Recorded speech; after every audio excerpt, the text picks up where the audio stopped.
Gold trusted gold buyers తాకట్టులో ఉన్న బంగారాన్ని విడిపించి ఈ రోజు ఉన్న మార్కెట్ ధరకే కొనబడును. మరిన్ని వివరాలకు సంప్రదించండి 7771077720. శ్రీరామాయ నమః. శ్రీమతే రామానుజాయ నమః. భద్రాచల క్షేత్రంలో మనకి రామచంద్రమూర్తి అనుగ్రహం కోసం తీసుకునేటువంటి దీక్ష శ్రీరామ పునర్వసు దీక్ష అని చెప్పేసి అంటారు దీన్ని. అయితే పునర్వసు నక్షత్రం నుంచి పునర్వసు నక్షత్రం వరకు మనకి ఈ దీక్ష కొనసాగుతుంది. అంటే సుమారు 27 రోజుల పాటు మనకి నక్షత్రాలలో పునర్వసు అంటే అదితి దేవత అంటే అదితి దేవతాకంగా చెప్పబడుతోంది. ఇది మళ్ళా ధనాన్ని ఇచ్చేటువంటిది అనేటువంటి అర్థంలో ఉండొచ్చు. అంటే ఏ ధనమయ్యా అంటే రామభక్తి ధనం, అది గొప్పనైనటువంటి ధనం.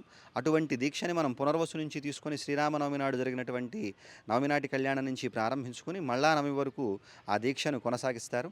దీనికోసం పసుపు పచ్చ బట్టలని దీక్షాధారణగా చేస్తారు. నిత్యము కూడా రామకోటి రచించడము, అలాగే గోదావరి స్నానము, భద్రాచల రామచంద్రమూర్తి యొక్క దర్శనం మొదలైనటువంటి విశేషాంశాలతో ఈ దీక్ష సాగుతుంది. మధ్యలో చందనగోష్ఠి, ఇలాంటి విశేషమైనటువంటి కార్యక్రమాలన్నింటినీ కూడా చేసుకుంటూ సాగే గొప్పనైనటువంటి దీక్ష ఈ శ్రీరామ పునర్వసు దీక్ష.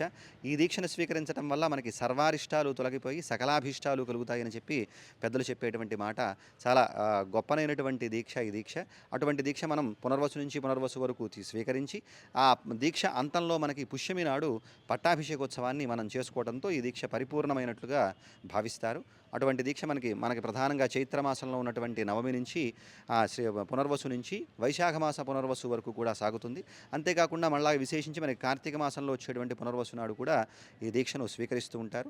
ప్రధానంగా ఈ 2 సందర్భాలలో ఎక్కువ మంది భక్తులు స్వీకరిస్తూ ఉంటారు. ఇవే కాకుండా వారి అభీష్టానుసారం ఇతరత్ర పునర్వసువులకు కూడా ఆ దీక్షను స్వీకరించడం జరుగుతుంది శ్రీరామ దీక్షితులు అందరూ కూడా.